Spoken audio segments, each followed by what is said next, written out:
Good morning, dear brothers and sisters. Good morning, Father. Every Sunday and during days of solemnities or special feasts, special days or celebrations in the church, we pray the profession of faith, yung ating credo. And in our creed, there is a certain part there that says, He will come again in glory to judge the living and the dead, and His kingdom will have no end. This specific part of the creed or the profession of faith tells us first that Christ is King, si Kristo ay Hari, and His kingdom will have no end. It is an eternal kingdom, a never-ending kingdom. But secondly, before that part, it tells us that He will come again in glory to judge. So the return of our Lord Jesus Christ is not just to establish His kingdom, but to judge, humusga, maging hukom sa mga buhay at sa mga patay. Dear brothers and sisters, nowadays, we have a lot of problems in our country. Kaya kabi-kabilaan ang mga hearing, mga investigations, etc. And our people cry for fairness and justice. Our people, all of us here, cry for accountability. But because our human institutions are weak, we do not easily get the justice that everybody deserves. Sometimes, the innocent suffer in jail, and the guilty remains free. We do not get the justice that we deserve.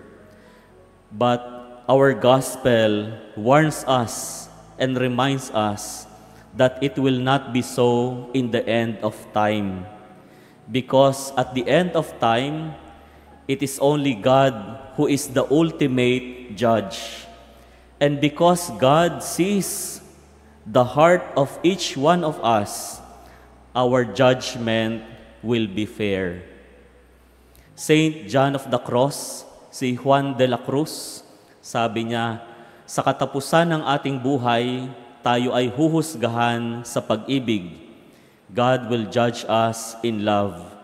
And because God is love, in that love, there is no corruption. There is no self-interest.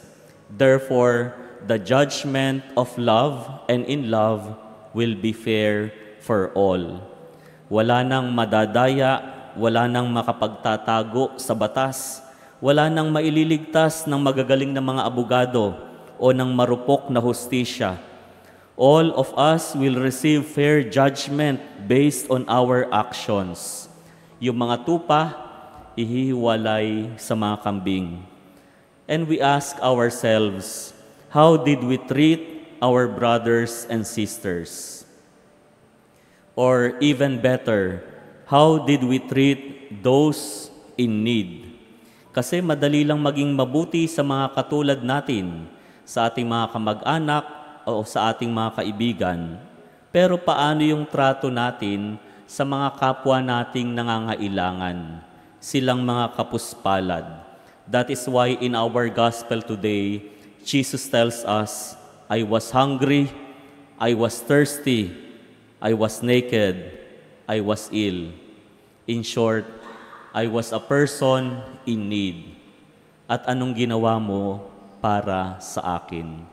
Dear brothers and sisters, how do we treat our brothers and sisters, especially those in need? Let us use our time, yes, let us use our energies to help those people in need. Amen.